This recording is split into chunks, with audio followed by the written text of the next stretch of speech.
Hello everyone, welcome to Studynetic. मैं हूं पूजा मेहता और क्लास 11 की अकाउंट्स पढ़ रहे हैं, जिसमें मैं chapter 20 adjustment in financial statement के इलिस्ट्रेशंस करा रही हूं।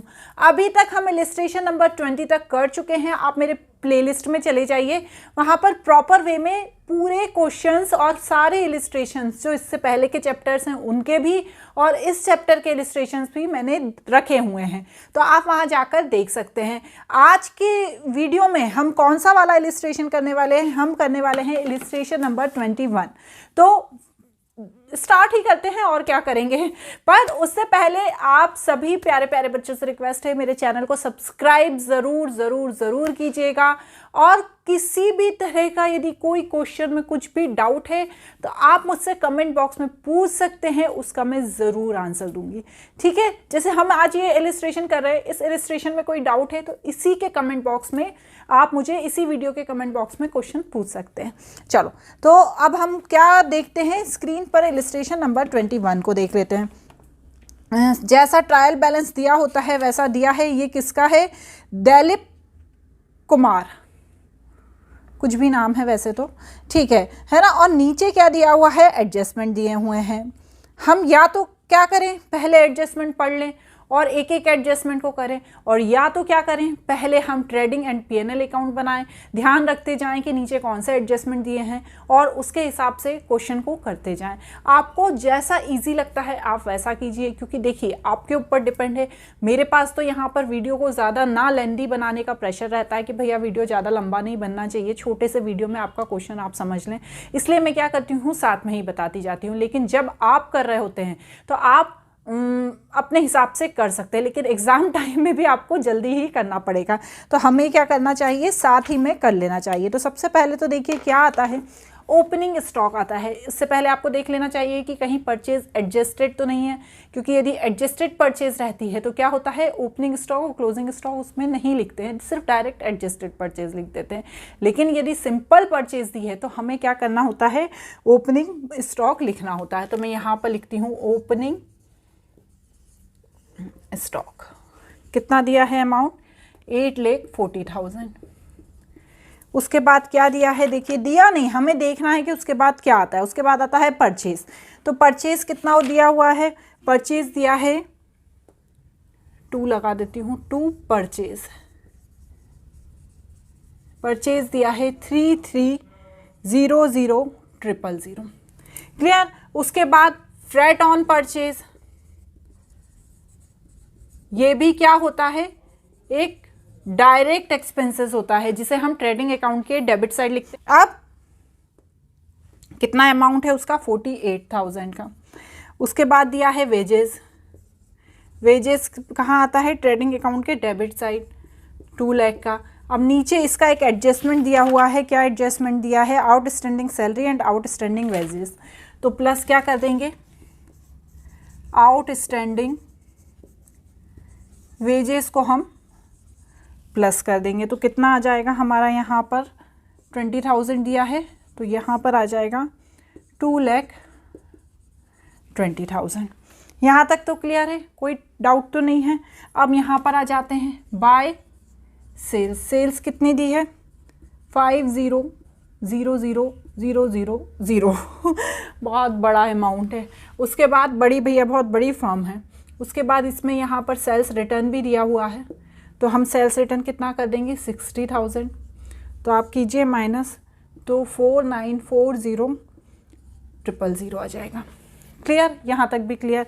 अब एक इम्पॉर्टेंट चीज़ आती है जो हर क्वेश्चन में आती है, बाय क्लोजिंग स्टॉक 9 लाख। अब यहाँ पर लॉस बाय फायर का भी एडजस्टमेंट में दिया हुआ है। क्या दिया हुआ है?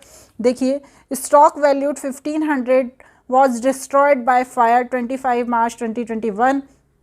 Insurance company admitted a claim 950 only. ठीक है ना, मतलब क्या हुआ, कितने का नुकसान हो गया? 1500 का। तो जितने का भी नुकसान होता है पहले हम उसे कहाँ लिख देते हैं? ट्रेडिंग अकाउंट के क्रेडिट साइड। तो बस हमें यहाँ पर क्या लिखना है? Loss by fire. ठीक है। अब आगे जो जो इसमें होगा वो मैं आपको आगे जब हम करेंगे ना तो बताती जाऊँगी। अभी तो हमें यहाँ पर सिर्फ 1500 लिखना है जो हमारा नुकसान हुआ है। अब हम क्या करेंगे, इनमें देख लेंगे कि क्या आ रहा है, ग्रॉस प्रॉफिट आ रहा है कि ग्रॉस लॉस आ रहा है। तो चलिए 4940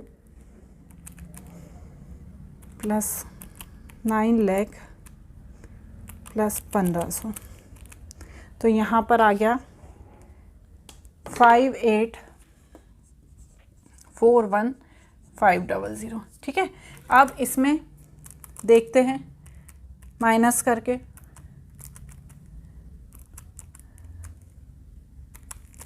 48,000 बड़े बड़े अमाउंट है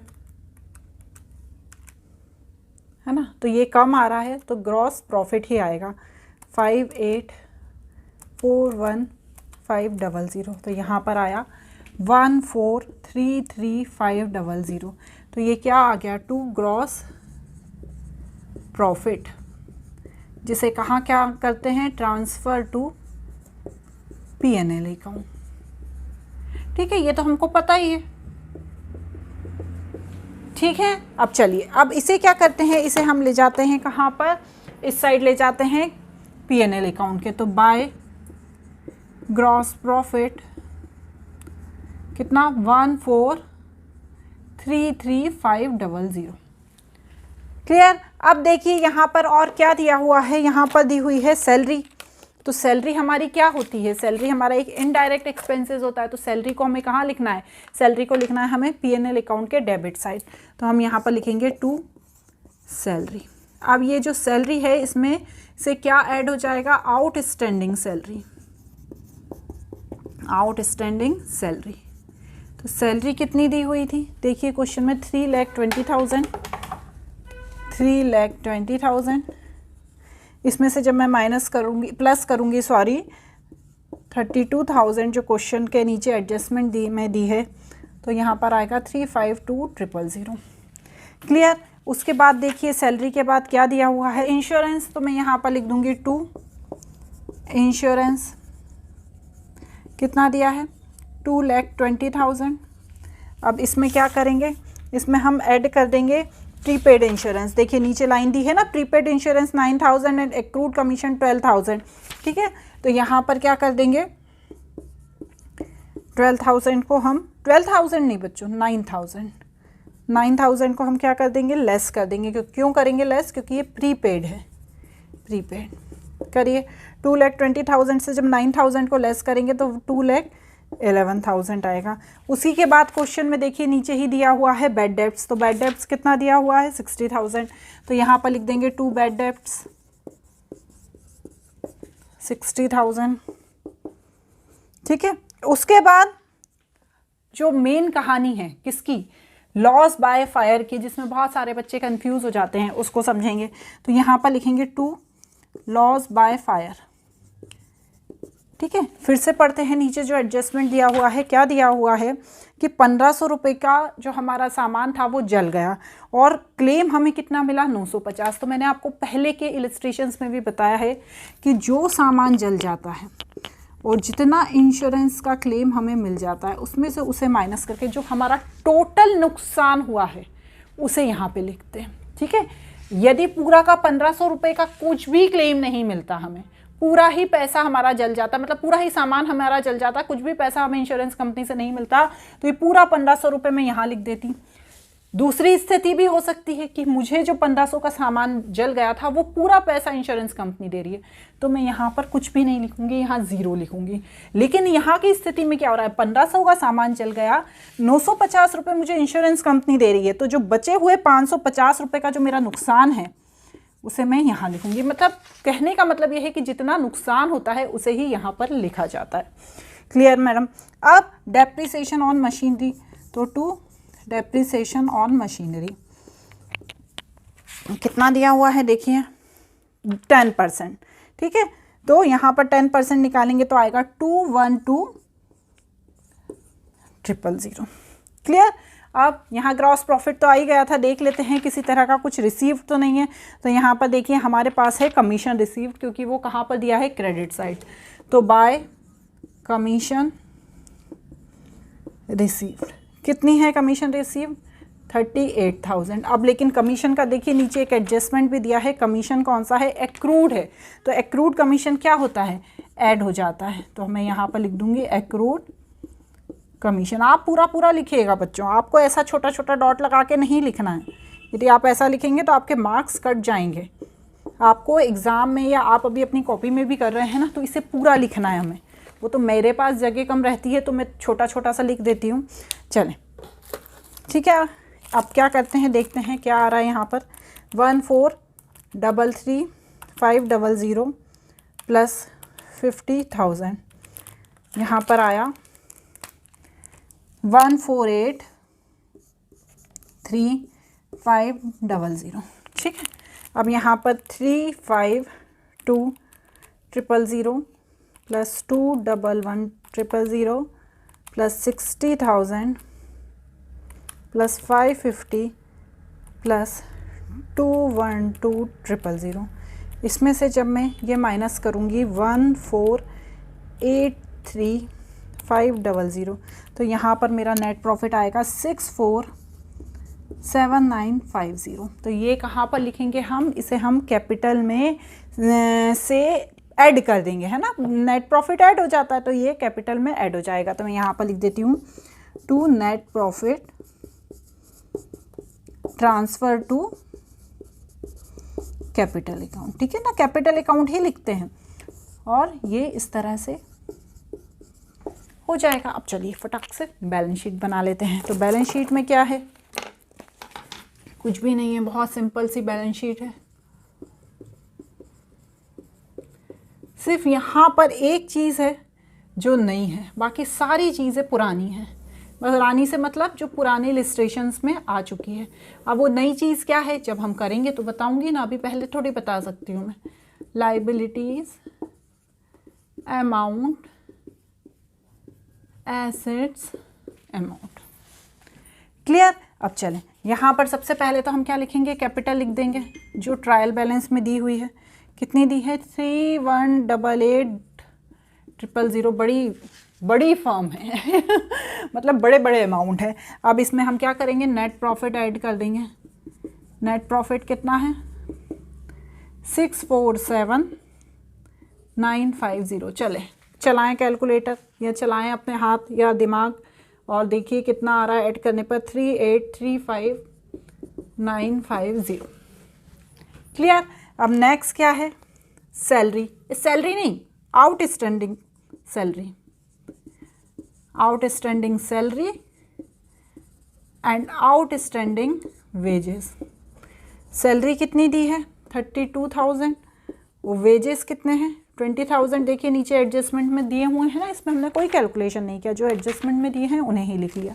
फिर आएगा क्रेडिटर, कितना है क्रेडिटर, 4 लाख। ठीक है। अब इसमें एक नई चीज़ है, क्या है नई चीज़ जो मैं आपको बता रही थी, वो ये थी कि यहाँ पर देखिए नीचे इनपुट CGST, इनपुट SGST और इनपुट IGST दिया है और आउटपुट सिर्फ IGST दिया है।